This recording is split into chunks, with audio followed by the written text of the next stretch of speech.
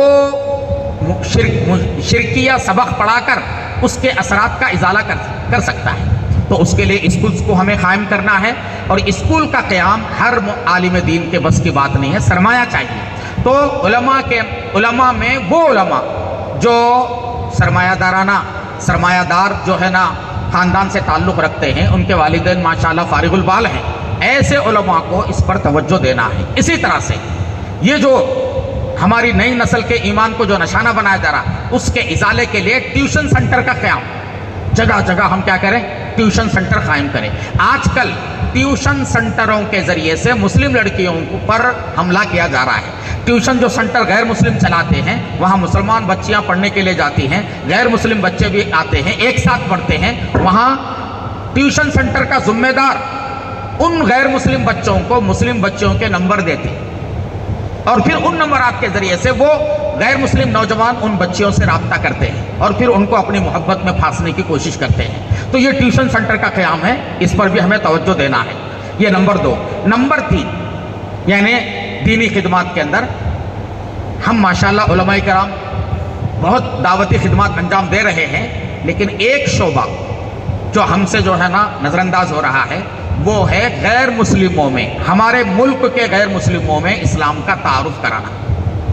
یہ اہم کام آج کے حالات، یہ تعارف کا کام جو ہے بہت پہلے سے ہونا چاہیے تھا، ملک کی آزادی کے بعد سے ہونا چاہیے تھا، مگر اس وقت کے ہمارے علماء پر اپنے ایمانی بھائیوں کا ایمان خطرے میں تھا، قادیانیت کے زد میں تھا، عیسائیت کے زد میں تھا، آریہ سماج کے زد میں تھا، تو ہمارے بڑوں نے کیا کیا؟ اپنوں میں محنت کا جو ہے کو ترجیح دی اور اسی پر اپنی توانائیاں صرف کی ہیں، اور وہ غلط نہیں کیا، انہوں نے صحیح کیا۔ لیکن اب جو حالات ہیں نا، ان حالات میں غیر مسلموں میں تعارف اسلام کا کام کرنا، یاد رکھیے غیر مسلموں میں دعوت دین دینے کی بات جب کہی جاتی ہے تو بہت سے ہمارے علماء ڈر جاتے ہیں کہ بھئی کیا ہوگا، ملک کے حالات میں پکڑے جائیں گے، گرفتار ہوں گے۔ دعوت دینا الگ ہے، تعارف کرانا الگ، تعارف کرانا ہے، اور تعارف کراتے ہوئے اور کیا کام ہمیں کرنا ہے؟ پیام انسانیت کا کام کرنا۔ مولانا علی میاں ندوی صاحب نے جو کام کیا تھا، اور اسی طرح سے غیر مسلموں سے تعلقات بڑھانے کا کام ہر مسلمان کو کرنا ہے، اور اس کو مستقل مہم بنا کر کرنا ہے۔ ہر محلے کے اندر جتنے غیر مسلم بھائی ہیں ان سے ملنے کا کوئی ملنے کی شکل، اور ہمارے غیر مسلم بھائیوں میں سے کسی کے گھر میں اگر موتا ہو جائے تو ان کو پرسہ دینا، اور شادی کے موقع پر مبارکباد دینا، یا جو ہے حادثے کا شکار ہو گئے تو جا کر فوراً جو ہے مدد کرنا، ہمارا غیر مسلم پڑوسی بیمار ہو گیا تو اس کی بیمار پرسی کے لیے جانا، یہ وہ کام ہے جس کی ہماری شریعت میں اجازت ہی نہیں ہے بلکہ اس کی حوصلہ افزائی ہے۔ تو انشاءاللہ اس طرح کے کام ہم کریں گے۔ جتنے رفاہی کام ہم کرتے ہیں نا مسلمانوں کے اندر، اس کا کچھ حصہ غیر مسلموں میں ہونا، یعنی وہاں بالکل کسی محلے میں ہم گئے، سلم بستی میں، وہاں مسلم بھی ہیں غیر مسلم بھی ہیں، ہم جا کر جو ہے نا صرف مسلمان جو ہے نا خاندانوں میں ہم نے کچھ تقسیم کر دیا، کچھ دے دیا، تو وہاں کے غیر مسلم جو غریب ہیں وہ جو ہے نا غلط تاثر لیں۔ تو ایسے موقع پر جو ہے نا ہم سب کو جو ہے شامل کر سکتے ہیں۔ یہ کام بھی اہمیت کا حامل کام ہے، یعنی غیر مسلموں میں تعارف اسلام اور غیر مسلموں سے تعلق بڑھانے کا کام، اور غیر مسلموں میں کچھ رفاہی کام انجام دینا، اور اسی طرح سے پیام انسانیت کی جو محنت ہے، باقاعدہ اس کا پورا نظام ہے، اس کے طور طریقے بھی ہیں، مرتب ہیں۔ اس وقت مولانا بلال عبدالحی حسنی صاحب وہ جو ہے نا پیام انسانیت کے صدر ہیں، مولانا علی میاں خود اس کے ذمہ دار تھے۔ ایک دور میں ملک کے بڑے بڑے جو ہے نا شہروں کے اندر پیام انسانیت کے انتہائی عظیم الشان جلسے منعقد ہوئے ہیں، تو اس کام کو کرنا ہے۔ اسی طرح سے آج کے دور میں حفاظت خود اختیاری کا کام، حفاظت خود اختیاری کا کام آپ نے علماء آپ حضرات نے پڑھا ہوگا۔ شمع فروزہ کے اندر مولانا خالد سیف اللہ رحمانی صاحب کا ایک مضمون کچھ مہینوں پہلے، اپنی حفاظت آپ، یہ اس عنوان سے آیا۔ یہ جو مسلمانوں کو جو نشانہ بنایا جا رہا ہے، اور مسلمان آسانی سے جو ہے ظلم کا شکار ہو رہے ہیں اور کچھ نہیں کر پا رہے ہیں، تو ہمیں اس ملک کے دستور کے دائرے میں رہ کر اپنی حفاظت کرنے کا حق ہمارا دستور بھی دیتا ہے، ہمارا مذہب بھی دیتا ہے، اور انسانی جتنے قوانین ہیں وہ بھی دیتے ہیں۔ تو حفاظت خود اختیاری سے متعلق کیا کیا کام ہم کر سکتے ہیں، اس مضمون میں مولانا خالد سیف اللہ رحمانی صاحب نے ان کی تفصیل بتائی۔ اس مضمون کو پڑھ کر حفاظت خود اختیاری سے متعلق جو ہے نا کام کو ایک تنظیم کی شکل میں، ایک منظم انداز میں کام کرنے کی ضرورت ہے کہ ہمارے مسلمان ہجوم کا حملہ ہو تو کیسے بچا جائے، اپنا دفاع کیسے کیا جائے، اور اگر معاملہ بالکل آخری درجے کا ہو تو ایک مسلمان کو بہادری کا مظاہرہ کرتے ہوئے کیسا اس کا مقابلہ کرنا چاہیے۔ میری جان جا رہی ہے لیکن میں دو کو ساتھ میں لے کر جاؤں، یہ مزاج۔ تو اس طرح سے جو ہے نا یہ حفاظت خود اختیاری کا کام ایک اہم کام ہے۔ اسی طرح سے اور ایک کام، رد فرق ضالہ، یہ ہمارے علماء کرام بہت ماشاءاللہ اس میں سرگرم ہیں، اور عیسائیت کا تعاقب، قادیانیت کا، شکیلیت وغیرہ کا کام ہو رہا ہے، لیکن فرق ضالہ میں کچھ فرقے ہم سے چھوٹ رہے ہیں۔ مثلا ہمارے شہر حیدرآباد میں شیعہ لوگ ہیں نا، ان کو بھی تو جو ہے نا ان کی گمراہی اور ان کی غلط فکری بتانا ہے، ان کو بھی دین حق بتانا ہے نا۔ شیعہ ہے، حجہ ہیں، گوہرے ہیں، ان کو بھی جو ہے کیا کرنا ہے، ان کو بھی صحیح دین بتانا ہے، اور ان کے جو عقائد غلط ہیں اس کے بارے میں ان سے ملاقات کر کے، ان سے بات کر کے، باقاعدہ ان سے جو ہے روابط کی شکلیں پیدا کر کے، یہ ایک اہم ترین کام ہے۔ اسی طرح سے ایک کام ہے ہمارے ملک کے فرقہ پرستوں کی جانب سے میڈیا کے اندر اسلام پر جو اعتراضات کیے جاتے ہیں، میڈیا ہی کا استعمال کر کے ان اعتراضات کا جواب دینا۔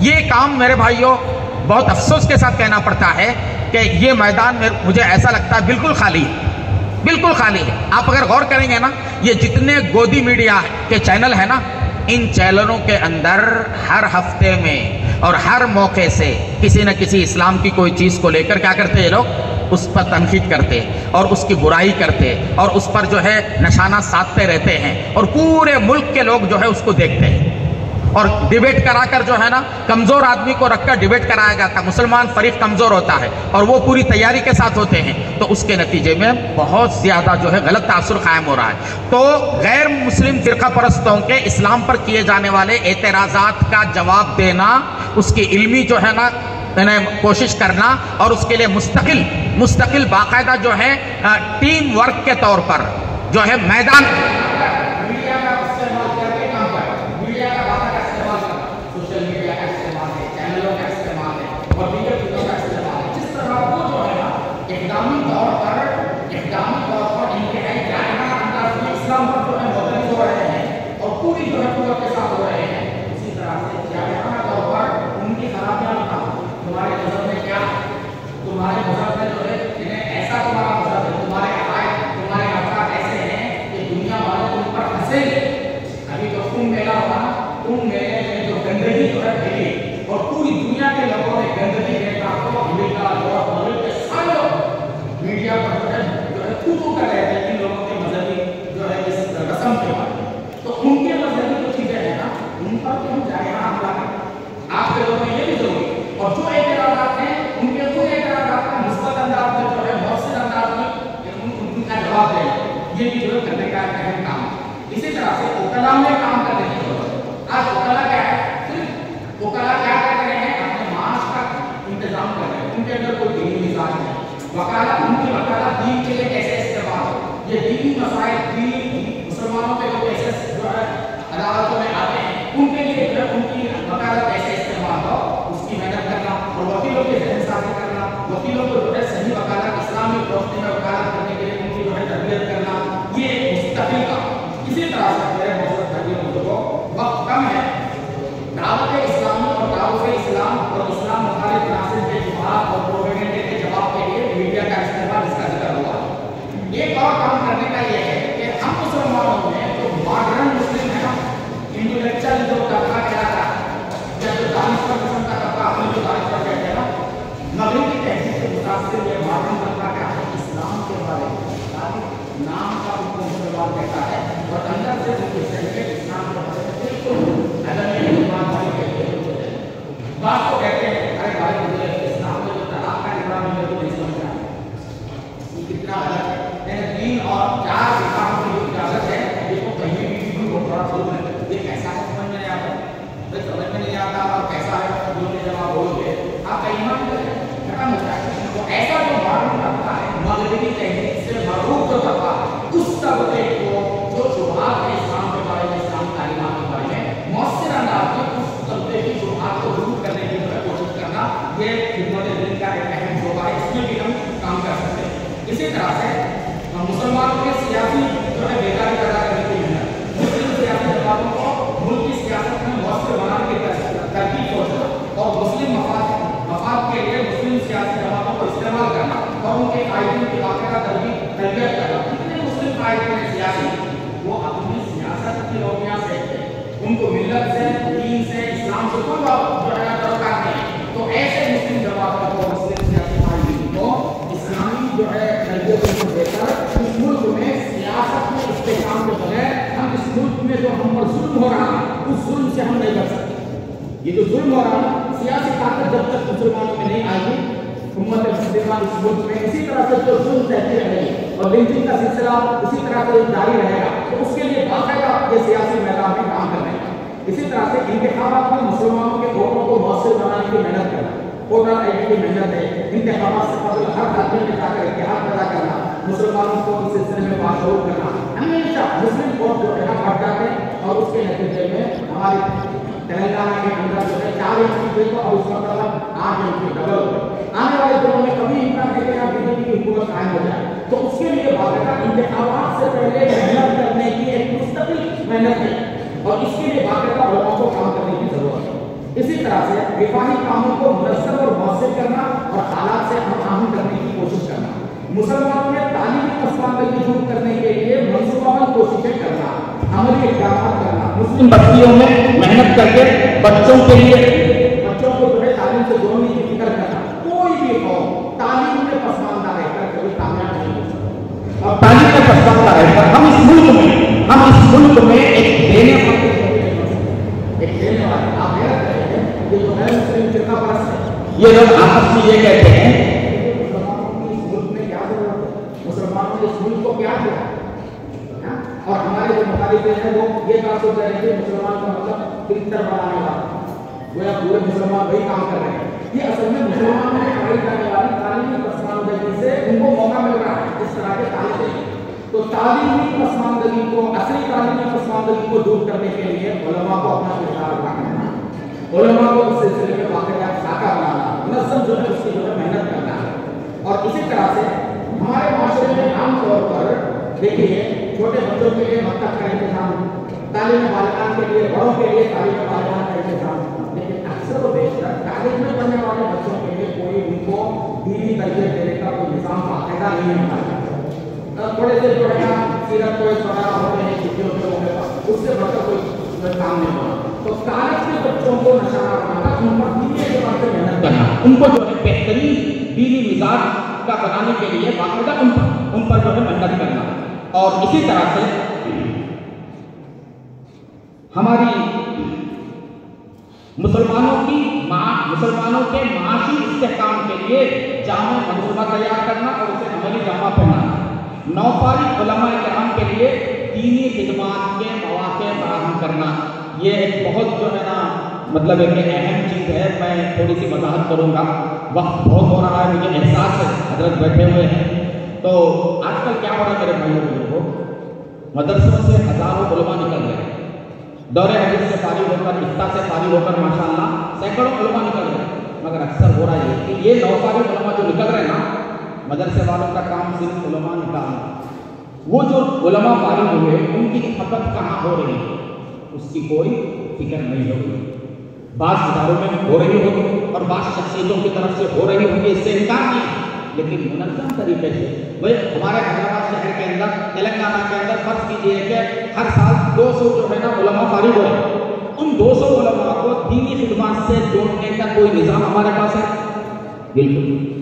آپ حیرت کریں گے، فارغ ہونے والے ان بچوں میں بہت سے عجیب و غریب صلاحیت کے حامل ہوتے ہیں، کسی کو تصنیف کی ذوق ہوتا ہے اور کسی کو جو ہے نا یعنی مناظرے کا ذوق ہوتا ہے، ڈیبیٹ کرنے کی اس کے اندر صلاحیت ہوتی ہے، کسی کو دوسری صلاحیت ہوتی ہے، مگر ان کی کوئی رہنمائی نہیں ہونے کی وجہ سے وہ بجھ جاتے ہیں۔ اور آپ یہ جان کر حیرت کریں گے، حیدرآباد شہر کے اندر میرے علم میں درجنوں ایسے نوفارغ علماء ہیں جو فیس بک میں، گوگل کمپنی میں اور جو یہ کمپنیاں ہیں نا ان کمپنیوں میں کام کر رہے ہیں، ان کو موقع نہیں۔ فارغ ہونے کے بعد ایک فارغ جو ہے نا وہ اپنے اساتذہ سے ملتا ہے، وہ کہتا ہے کہ مجھے کام کرنا ہے۔ اب استاد کے پاس کوئی جو جگہ ہوگی تو وہ بتائے گا، لیکن جگہ نہ ہو تو وہ کیا بتا سکے گا؟ جتنے نوفارغ ہیں ہر مدرسے سے فارغ ہونے والے، ان مدرسوں کے ذمہ دار اگر ان فارغ ہونے والوں کو باقاعدہ کام پر لگائیں اپنے ادارے میں اور ریاست کے دیگر اداروں میں، اور خدمت دین کے جہاں جہاں شعبے خالی ہیں اس کو تلاش کر کے ان کو لگائیں گے تو ایک بہت یعنی ایک بڑے طبقے کا جو ہے صحیح استعمال ہوگا اور اس سے انشاءاللہ بہت فائدہ ہوگا۔ ایک اور کام، نوفارغ علماء کو صحافت سے جوڑنا۔ آج کا جو دور ہے نا میڈیا کا دور ہے، صحافت کا دور ہے، اور علماء کرام دیگر شعبوں کے مقابلے میں صحافت میں ذرا جو ہے نا یعنی ان کی شراکت داری کم ہے علماء کی۔ حالانکہ صحافت بہت اہم چیز ہے میرے بھائی، بہت اہم چیز ہے۔ اچھے مضامین آپ لکھیں گے سینکڑوں ہزاروں لوگوں کا ذہن بدلے گا، اچھے انداز میں کوئی فکر آپ پیش کرو گے، اسلامی فکر پیش کرو گے تو امت کو فائدہ ہوگا۔ اب سوشل میڈیا کے دور میں ہر آدمی جو ہے مضمون نگار بن چکا ہے، جن کی فکر نہیں ہے، جن کو صحیح عقیدہ نہیں ہے، جن کا نظریہ صحیح نہیں ہے، ایسے لوگ مضامین لکھ رہے ہیں، ایسے لوگوں کو جو ہے سوشل میڈیا میں ان کو جو ہے اہمیت دی جا رہی ہے۔ تو اس لیے ہمارے علماء کرام کو صحافت سے بھی جو ہے وابستہ ہونے کی ضرورت ہے۔ اس کے علاوہ امت کے معاشی استحکام کے لیے غیر سودی مالیاتی اداروں کا قیام کرنا ہے، اور اسی طرح سے جو ہے تجار میں کام کرنے کے لیے تاجر طبقے کو دین کے لیے کیسے استعمال کیا جائے، اس وہ ایک مستقل کام کی جو ہے نا جگہ ہے۔ اسی طرح سے مسلم قیدیوں کی رہائی کے لیے کام کرنا ہے۔ بھائی قید ہونے کے بعد ان کی رہائی کے لیے ہم جو ہے نا لڑتے ہیں، جمعیت علماء کی طرف سے ماشاءاللہ قابل قدر کام ہو رہا ہے، لیکن اتنی بڑی تعداد میں جو ہے نا مسلم جو ہے نا مسلمان نوجوان کیوں جو ہے قید ہو رہے ہیں، اس پر ہم کیسے روک لگا سکتے ہیں؟ اس ملک میں مسلمان اقلیت میں ہیں، لیکن ملک کی جیلوں میں سب سے زیادہ تعداد آپ کو کس کی ملے گی؟ مسلمانوں کی۔